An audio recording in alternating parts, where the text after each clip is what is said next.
Irmãos, nós vamos então prosseguir na nossa série de estudos na primeira epístola de João.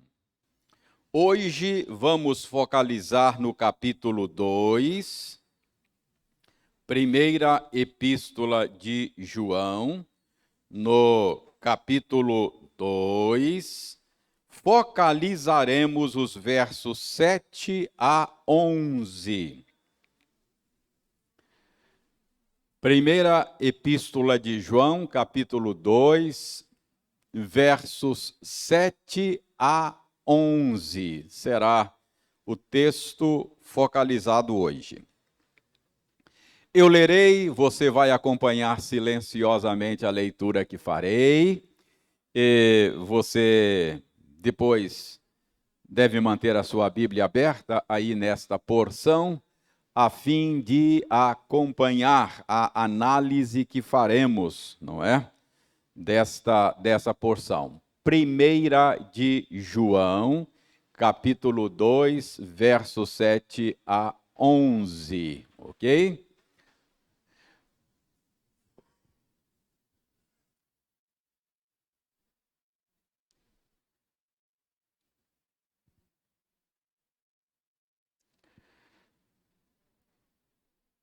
Eu lerei e você acompanhará silenciosamente. Amados, não vos escrevo mandamento novo, senão mandamento antigo, o qual desde o princípio tivestes. Esse mandamento antigo é a palavra que ouvistes. Todavia, vos escrevo novo mandamento, aquilo que é verdadeiro nele e em vós, porque as trevas se vão dissipando e a verdadeira luz já brilha. Aquele que diz estar na luz e odeia a seu irmão, até agora está nas trevas. Aquele que ama seu irmão permanece na luz e nele não há nenhum tropeço. Aquele, porém, que odeia a seu irmão está nas trevas e anda nas trevas e não sabe para onde vai, porque as trevas lhe cegaram os olhos. Então vamos orar, pedindo ao Senhor que nos ilumine enquanto estudamos a Bíblia mais uma vez nesta manhã. Senhor, a tua palavra é lâmpada para os nossos pés, ela é luz para o nosso caminho. Por isso nós te pedimos que, enquanto estudamos a tua palavra nesta manhã, que a luz da tua palavra brilhe, resplandeça em nossos corações, de tal maneira que as trevas que ainda existem em nós sejam dissipadas. Nós oramos em nome de Jesus, que é a luz do mundo. Amém. Irmãos, nós já aprendemos que o propósito de João nesta epístola é ajudar os seus leitores a discernirem a verdadeira ou a natureza da verdadeira fé e da experiência religiosa autêntica. Vocês se lembram que João diz: estas coisas vos escrevo para que saibais que tendes a vida eterna. Então, João escreveu essa epístola para que os seus leitores pudessem examinar a si mesmos e concluírem se estão ou não estão na fé. Examinarem a si mesmos para saberem se a experiência religiosa deles é autêntica. Não foi sem razão que nós demos a esta série de estudos aquele título que talvez você já tenha até esquecido: Examinai-vos a vós mesmos. Então, esse é o tema da nossa série de estudos, por causa do propósito de João ao escrever esta epístola. Nós já vimos nas últimas aulas que João apresentou um critério para que você pudesse examinar a sua experiência religiosa. Qual é o critério?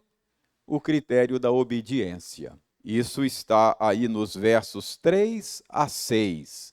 Então, nos versos 3 a 6 do capítulo 2, João mostrou que nós sabemos que temos conhecido a Cristo verdadeiramente se guardamos os seus mandamentos. Então, qual é o critério? Primeiro critério que nós já estudamos é o critério da obediência. Em outras palavras, a verdadeira experiência religiosa leva você à obediência. Então, o critério não é um critério sentimentalista. Não é o que você sente. Muita gente hoje avalia a sua experiência religiosa de maneira sentimentalista. Se você sentiu arrepios, se você sentiu alguma coisa, então é de Deus, não é? Mas João disse, não é esse o critério. O critério não é sentimentalista, o critério é da obediência. Se a sua experiência religiosa não leva você à obediência, é fake. Não é isso que Jesus falou? Aquele que tem os meus mandamentos e os guarda, esse é o que me ama. Pois não?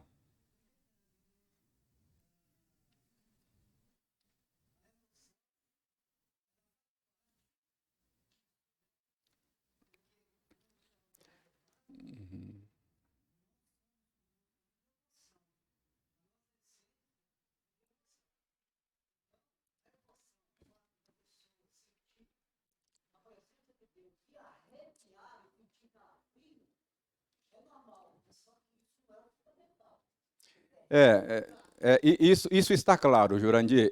O que eu estou dizendo é o seguinte: é sentimentalista, não é um critério sentimentalista. A gente precisa fazer a distinção entre sentimento e sentimentalismo, emoção e emocionalismo, razão e racionalismo. O ismo indica que é um exagero de algo que é legítimo. Esse é o ponto. Acho que isso está claro. Eu não estou dizendo que a dimensão emocional da experiência humana não seja legítima. O que eu estou dizendo é que quando João foi escolher um critério iluminado pelo Espírito Santo, quando João foi escolher um critério para avaliar a verdadeira experiência religiosa, o critério é obediência. E Jesus Cristo disse, aquele que tem os meus mandamentos e os guarda, este é o que me ama. Jesus não disse aquele que sente algo, mas é aquele que tem os meus mandamentos e os guarda. Este é o que me ama. Então, isso nós já vimos que é o primeiro critério. É o critério da obediência. Não há como negar isso. Está claro como a luz do dia. Agora, João vai dar um outro critério. João vai dar um outro critério. É o texto que temos hoje. Então, vejam aí o outro critério que João vai dar para você avaliar a sua experiência religiosa, que é o critério do amor fraternal. O que é o amor fraternal? Não é? A palavra de onde vem Filadélfia, não é? É amor ao irmão. Então, amor fraternal é o amor ao irmão. Esse é o outro critério que João dá aos seus leitores, não é? Critério do amor ao irmão. Então veja lá, versos 7 e 8. Amados, não vos escrevo mandamento novo, senão mandamento antigo, o qual desde o princípio tiveste. Esse mandamento antigo é a palavra que ouviste. Todavia, verso 8, vos escrevo novo mandamento, aquilo que é verdadeiro nele e em vós, porque as trevas se vão dissipando e a verdadeira luz já brilha. Então, João está dizendo, vai introduzir aí esse novo critério, e observem que ele introduz de uma maneira estranha, não é?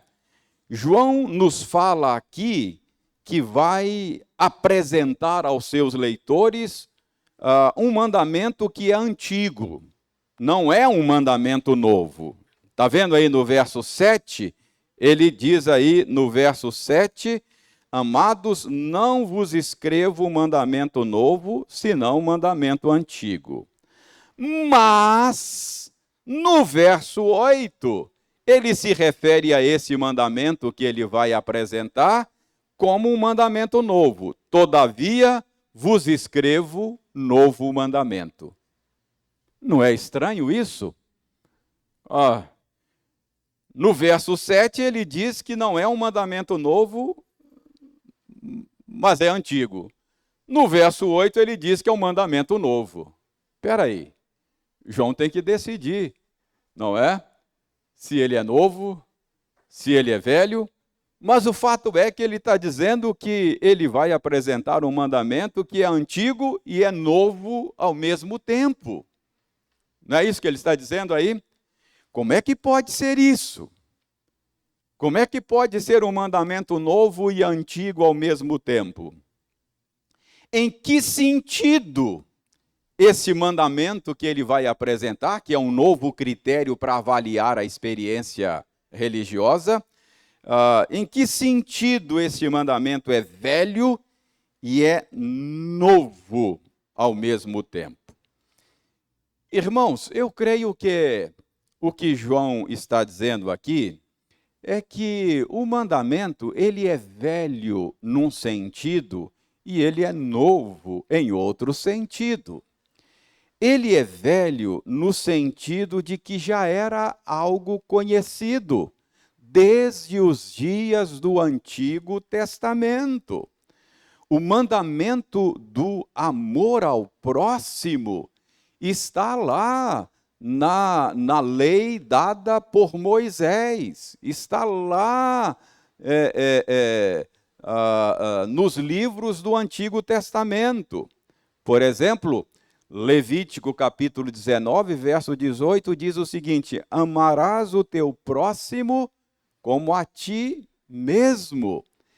Então, não é um mandamento novo, não é verdade? É um mandamento antigo, porque os leitores de João já conheciam isso. Os leitores de João já tinham ouvido esse mandamento.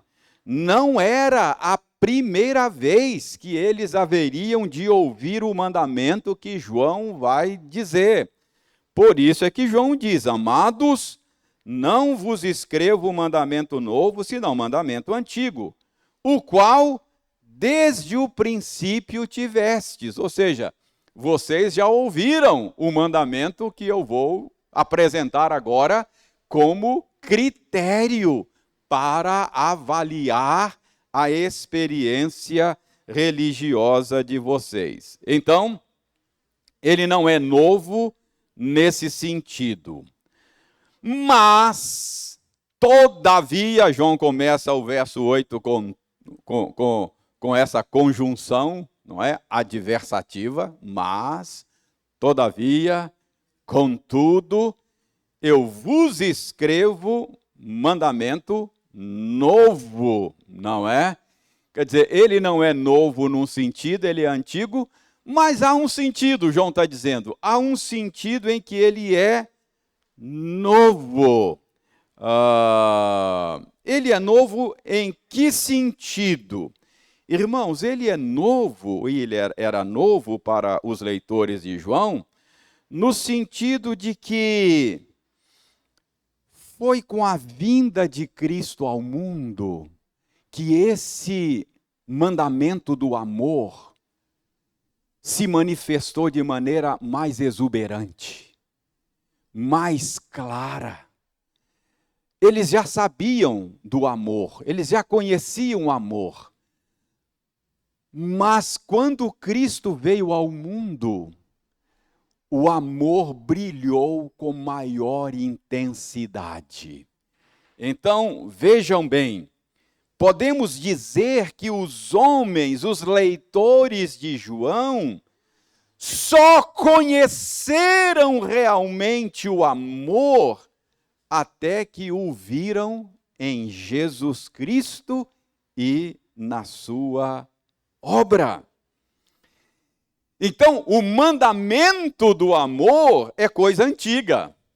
O mandamento do amor é coisa velha, no sentido de que os leitores de João já o conheciam há muito tempo. Mas era novo, porque em Jesus nós podemos conhecer um tipo inimaginável de amor. Entendeu? Então ele é novo nesse sentido. O mundo, até que Cristo entrasse em cena no palco da história, o mundo estava familiarizado com o amor, mas com o amor àqueles que são amáveis, com o amor àqueles que são dignos. Mas, com a vinda de Jesus, Deus revelou ao mundo um tipo de amor até então desconhecido. Um tipo de amor inimaginável, porque é amor aos indignos, é amor direcionado àqueles que não são amáveis. É um tipo de amor que ama até os inimigos. Uau! Então é novo nesse sentido, não é? É novo porque em Cristo nós podemos conhecer um amor que não conhecíamos. Não é isso que Paulo diz? Deus prova o seu amor para conosco por ter Cristo Jesus morrido na cruz por nós, sendo nós ainda... Que amor é esse? É um amor direcionado a gente boa? Digna? Que merece? Não! É um amor direcionado a gente indigna. Então, Deus mostrou, Deus provou, Deus revelou o seu amor, a natureza do seu amor a nós em Cristo. Não é? Tendo Cristo morrido por nós, sendo nós ainda pecadores. Paulo chega a dizer, olha, pode ser que pelo bom alguém se anime a morrer. Quer dizer, um amor que morre por gente boa, até então o mundo conhecia. Mas em Cristo, o mundo passou a conhecer um tipo de amor diferente, inimaginável até então, não é? É o amor por gente que não merece. Entende por que é antigo? E por que que é novo? Ao mesmo tempo, é um mandamento antigo que teve uma versão nova em Cristo Jesus. Ganhou uma beleza nova, ganhou uma profundidade maior em Jesus, não é? Você pode ter uma coisa antiga que ganha uma versão nova, não pode? Pode ter aí, pensa aí, na culinária aí, não é? Você pode ter um prato que você está cansado de degustar, mas de repente alguém tem um jeito novo de fazer aquele prato. Você fala, nunca comi angu desse jeito. Mas você não conhecia angu? Conhecia, mas desse jeito aqui não. Esse aqui para mim é novo, não é? Percebe? É coisa antiga e nova ao mesmo tempo. O mundo conhecia o amor até que Cristo viesse. Mas quando Cristo veio, aí a gente passou a conhecer um amor, não é? Uma versão inimaginável do amor. Então, por isso é que João diz que é antigo e é novo ao mesmo tempo. É novo nesse sentido, não é? Pois não, Jurandir?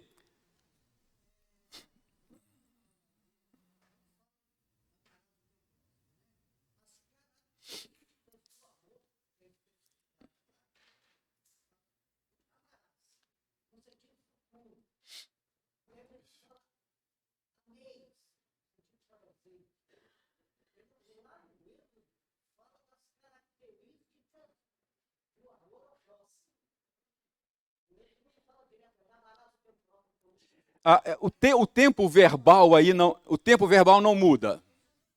Porque você disse, lá fala no futuro. E, ah.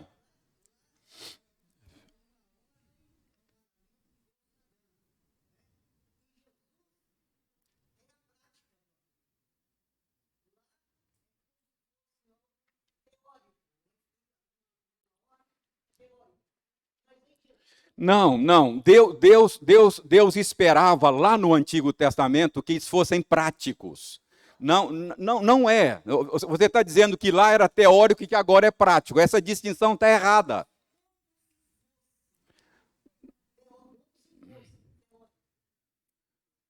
É teórico ou é prático? Não é como se. Não estou entendendo.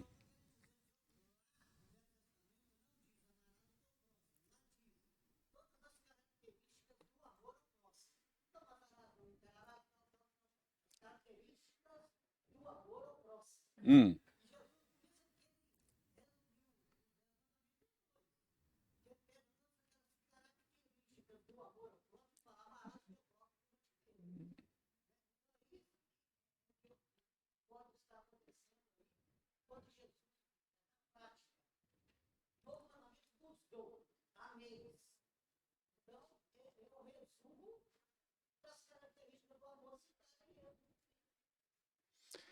Ok, o que eu estou dizendo é o seguinte: eu estou tentando desatar um nó.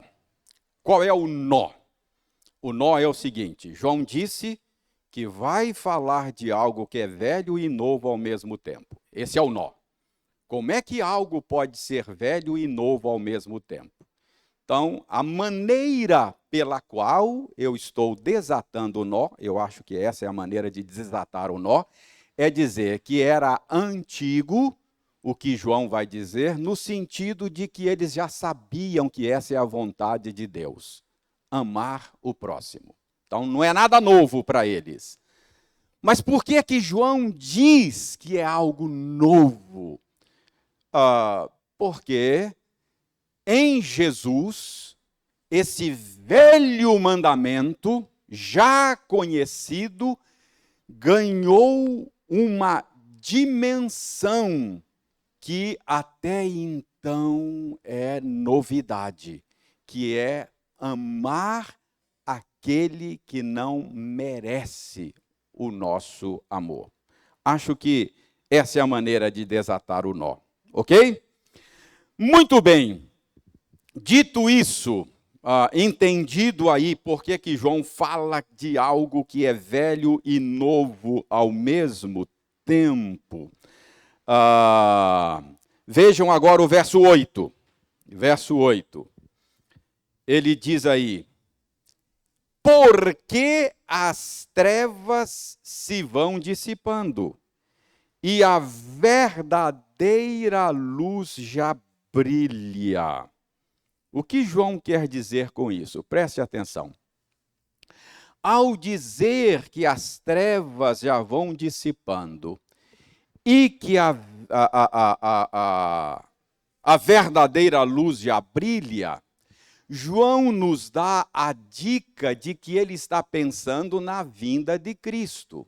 Por isso é que eu estou dizendo que a vinda de Cristo tem a ver com a novidade do amor.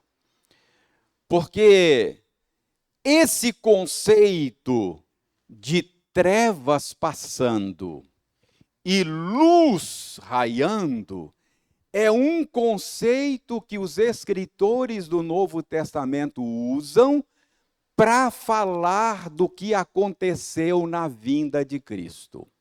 Então, preste bem atenção, deixe-me mostrar esse conceito em Paulo, porque isso talvez ajude a gente a compreender com maior clareza. Abra Romanos 13. Romanos 13, você vai ver o mesmo conceito de trevas passando e luz chegando.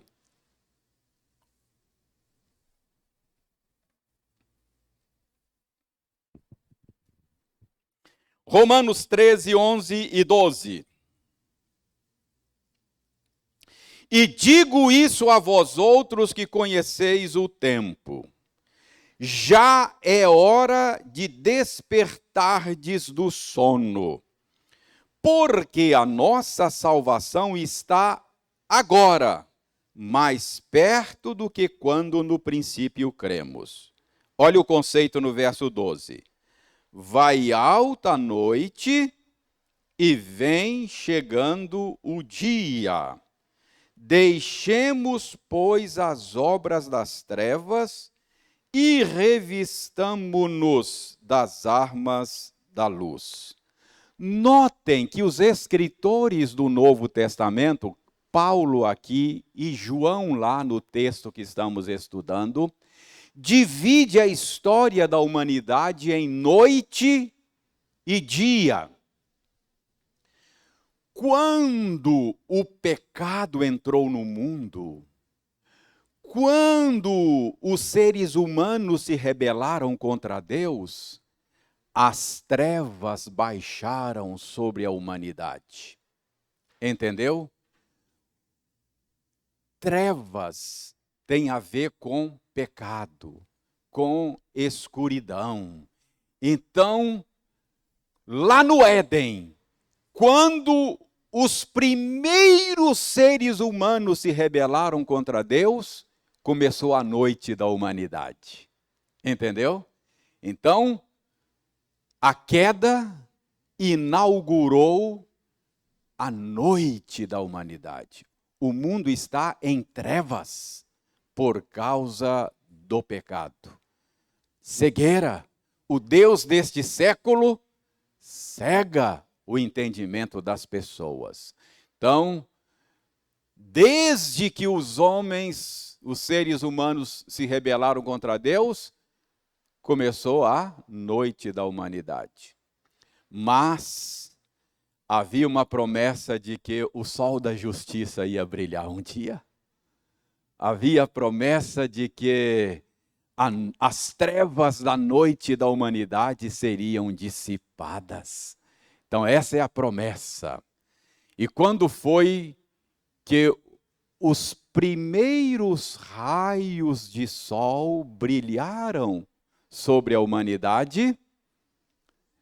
Quando Jesus veio aqui. Ele é o sol da justiça. Já brilhou com toda a intensidade? Não, foram só os primeiros raios. Por quê? Porque ele esteve aqui em humilhação. Ele esteve aqui em forma humana. A glória dele estava escondida.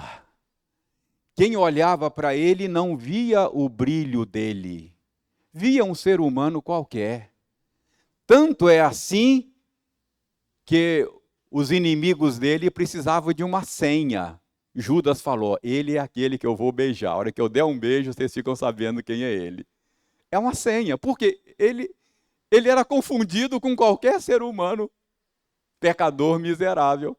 Quem olhava assim não fazia distinção. É claro que havia momentos que ele mostrava as unhas. Havia momento em que ele deixava transparecer a sua glória. Lembra, por exemplo, lá no Mar da Galileia, o mar revolto, os discípulos com medo, e ele levanta e fala, pss, vento, para aí, mar, aquieta-te, calma. Ó, deu ordem. Aí os discípulos olharam assim, estavam acostumados com ele, já conheciam ele, olharam, quem é esse que dá ordem para o mar e o mar obedece? Então, naquele momento assim, ele deixou transparecer um pouco, mostrou um pouquinho da sua glória. Uma pitadinha. Os primeiros raios do sol da justiça começaram a brilhar sobre a humanidade. Então, quando ele veio aqui, morreu na cruz e ressuscitou, começou a manhã de um novo dia. Entendeu? Por que a gente guarda o domingo? Porque é o início da nova era, do novo tempo.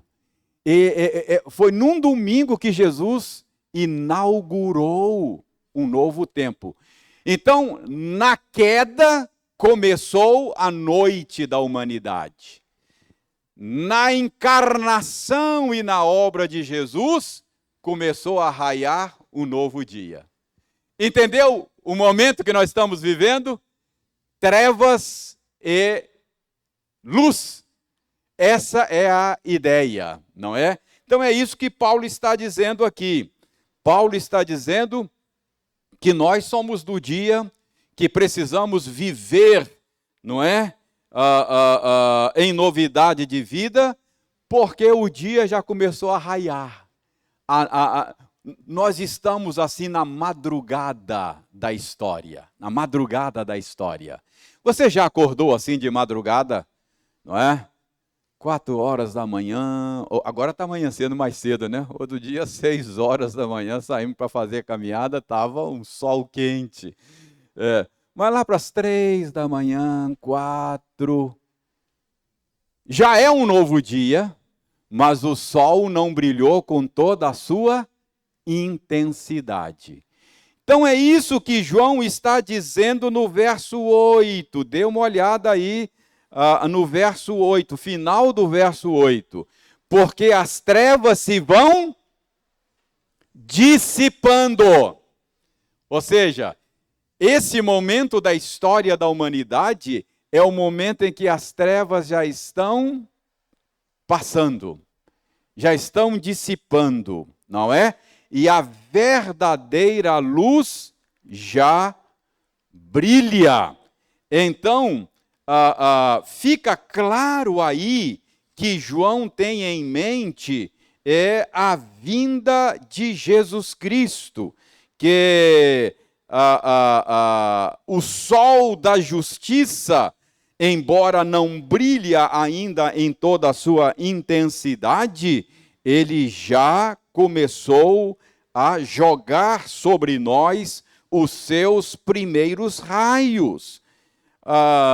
Então, com Jesus, a luz do mundo já brilhou. Lembram na conversa de Jesus com Nicodemos? Lembra que Jesus falou para Nicodemos que a luz veio ao mundo e os homens amaram mais as trevas do que a luz. Então, com Jesus, a luz do mundo brilhou, não é? Ele já brilhou, mas ainda não brilhou com toda a sua intensidade. Por quê? Aquele que esteve aqui em humilhação vai voltar a esse mundo em glória.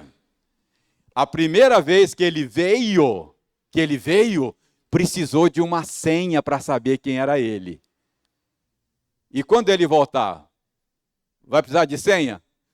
Todo mundo todo olho verá, todo mundo vai ver o brilho, a glória, a beleza. Ninguém vai ter dúvidas. Ele é o sol. Quando você acorda assim, no meio da noite, lá, 1h da manhã, se você não olhar no relógio, você não sabe que é um novo dia, né? Mas ao meio-dia, você não precisa nem olhar no relógio, é o novo dia. Se você acordar ao meio-dia, já fica claro, porque não tem dúvida. Então, quando ele vier, em toda a sua glória, em todo o seu esplendor, aí não haverá trevas ainda. Então, as trevas estão dissipando. O que está acontecendo no mundo está acontecendo em nós. A luz já brilhou em nosso coração, mas ainda há trevas, não é? Que precisam ser dissipadas e estão sendo dissipadas gradativamente.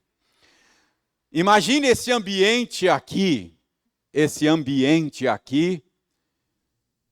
à noite, tudo fechado. Imagine que a gente coloque aqui janelas opacas e tal, tudo aqui. Aí você acende um conjunto de lâmpadas. Aqui acende conjuntos, né? Você acende aqui uma lâmpada.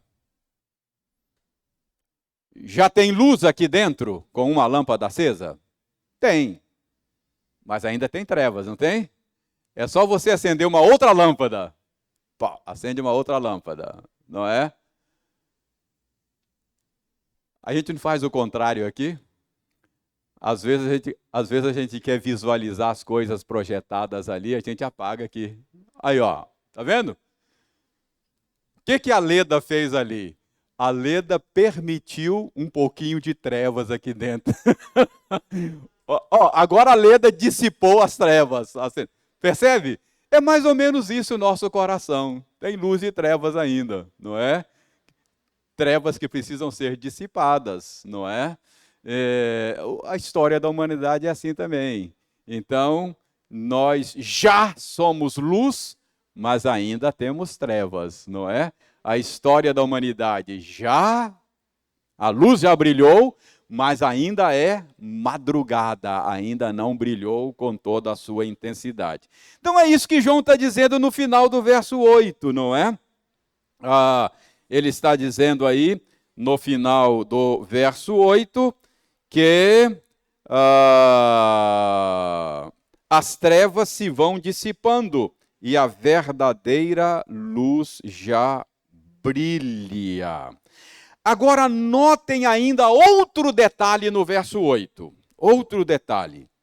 João diz que está falando de algo que é verdadeiro nele e em nós. Vejam aí, verso 8, ó.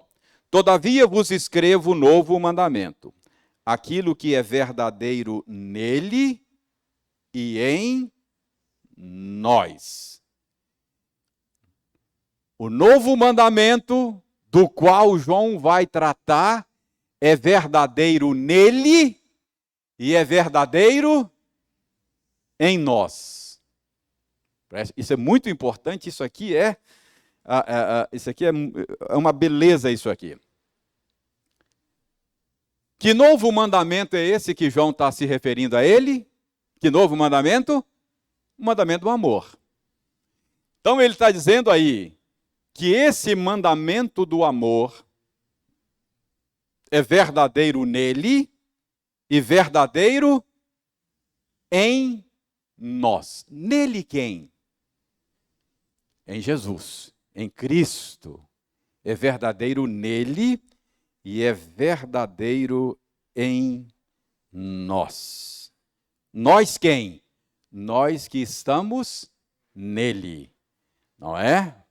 Nós que estamos conectados nele. Gente, preste bem atenção. Aqui você vai ver a importância da doutrina da Trindade. Você não vai entender o amor sem a doutrina da Trindade. É por isso que a concepção islâmica da divindade, Alá, é uma divindade pouco amorosa. Não sei se vocês já perceberam isso. Alá é justiça, ele é cruel. Essa concepção islâmica da divindade.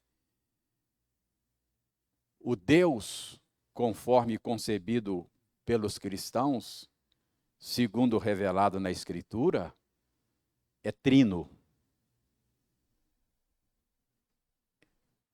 Ele é Pai, Ele é Filho e Ele é Espírito Santo. Você não vai entender o amor sem a doutrina da Trindade. Deus é amor. Portanto, o amor é eterno, como Deus é eterno. Se o amor é da natureza de Deus, se Deus sempre existiu, nunca houve um tempo quando o amor não existisse. O que Deus estava fazendo antes de criar o universo? Amando e encontrando prazer em amar. O ser de Deus não é estático.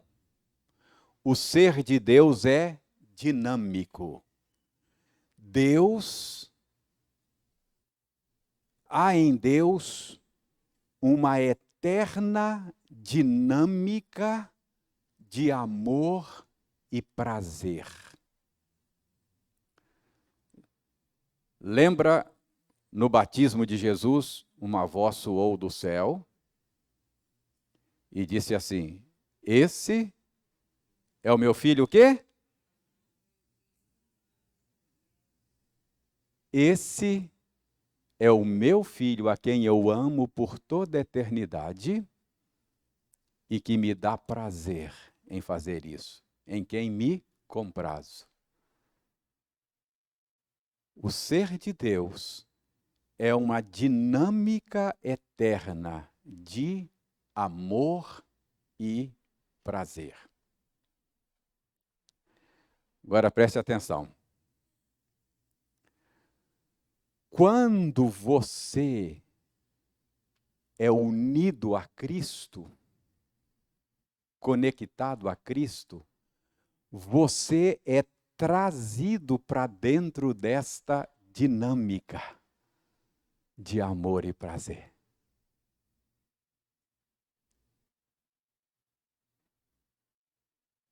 Gente, esse é o mistério da fé. Essa união sua com Jesus, que é ilustrada pelo casamento. Quando Paulo diz: maridos, amem as suas esposas como Cristo ama a igreja, se entregou por ela, e ele começa a pensar na união de Cristo com a igreja, ilustrada no casamento. Aí, a certa altura, ele fala assim: grande é este mistério. E aí ele explica: mas eu me refiro a Cristo e à igreja. Então, de maneira misteriosa, mas real, você foi conectado a Cristo. Isso significa que você foi trazido para dentro desta dinâmica de amor e prazer.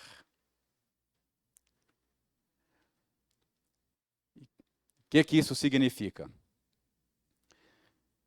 Você agora participa dessa dinâmica. Você é objeto desse amor, e não apenas objeto, mas você é canalizador desse amor. Ao ser trazido para dentro dessa dinâmica, você se torna amado com Cristo, amado no amado, e se torna amante como Cristo. Assim como eu amei vocês, vocês devem amar uns aos outros. Percebe? Esse é o mistério da fé. Ser cristão é estar em Cristo e ser partícipe dessa realidade da natureza de Deus. Isso é ser cristão. Se você estiver nele, você se tornou objeto do amor e se tornou canal desse amor. Percebe? Essa é a experiência religiosa autêntica. Autêntica. Pastor, onde é que está isso na Bíblia? Abra sua Bíblia. 1 de João, mostrar aqui alguns textos. Aí na 1 de João 4,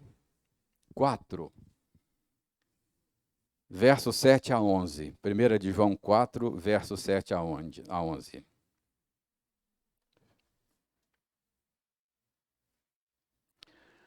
Amados, amemo-nos uns aos outros, porque o amor procede de Deus. De onde procede o amor? Qual é a fonte do amor? É Deus.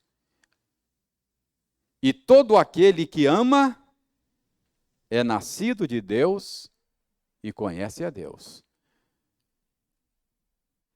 Você só ama porque você foi guindado, atraído, levado para dentro dessa dinâmica a qual eu me referi agora.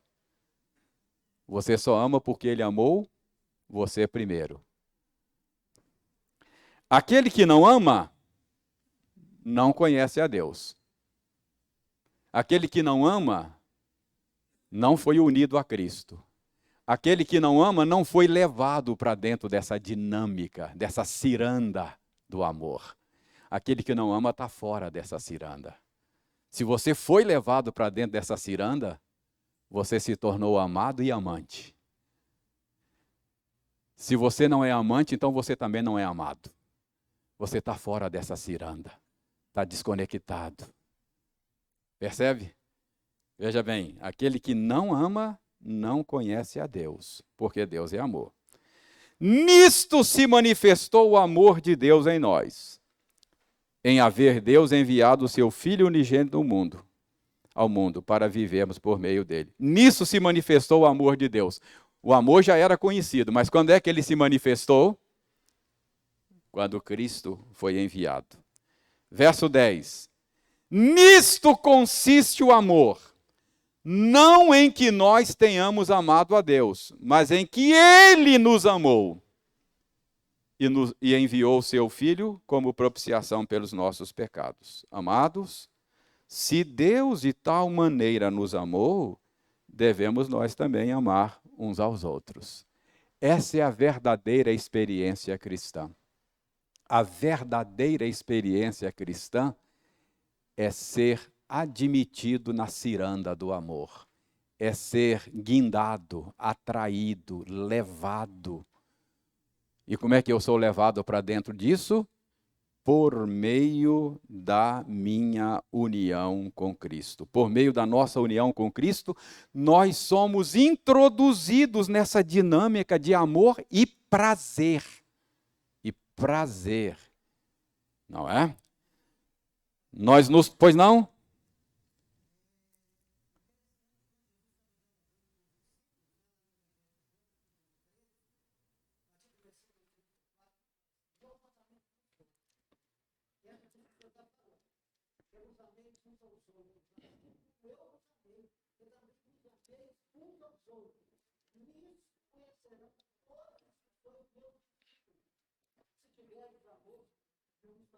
Você está falando lá do Evangelho de João, né? 17, 13? Ah, ok. Eu pensei que fosse o 17. Está aqui nas minhas anotações, mas é isso mesmo, Jurandir. Ao sermos unidos a Cristo, nós nos tornamos receptores e transmissores desse amor. É participar desta dinâmica. Essa é a verdadeira experiência religiosa. O resto é fake. O resto é fake. Você pode ter qualquer experiência religiosa, pode ter calafrio, pode ser sapatinho de fogo, pode qualquer coisa. Pode ser. Isso não é experiência religiosa. Experiência religiosa é ser conectado a Cristo e ser guindado para dentro desta misteriosa dinâmica do amor. Por isso que Paulo diz, você pode falar qualquer língua, meu filho, se não tiver amor, não vale nada. É fake a sua experiência religiosa. Entende?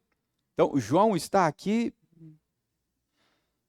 dando uma martelada na cabeça do prego, assim, bem certeira. Como é que eu sei que a minha experiência religiosa é autêntica? João está dizendo, pelo critério do amor fraternal. Pelo critério do amor fraternal. E toda essa articulação teológica que eu fiz aqui é para você entender a razão por que João chegou a esse critério. Eu estou te dando aqui o caminho pelo qual João chegou a isso. Como é que eu sei que a minha experiência religiosa é autêntica? Pelo critério do amor. Por quê, João? Porque a experiência religiosa autêntica é ser unido a Cristo. E ao ser unido a Cristo, você é guindado para dentro dessa dinâmica de amor e prazer. Você é tornado objeto e canal desse amor. Você se transforma no amado com Cristo e no amante com Cristo. Você é receptor e transmissor desse amor. Essa é a autêntica experiência religiosa.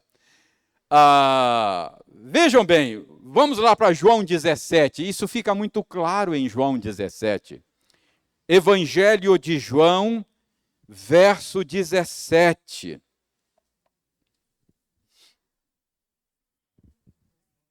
Capítulo 17, obrigado, Jurandir. É capítulo 17,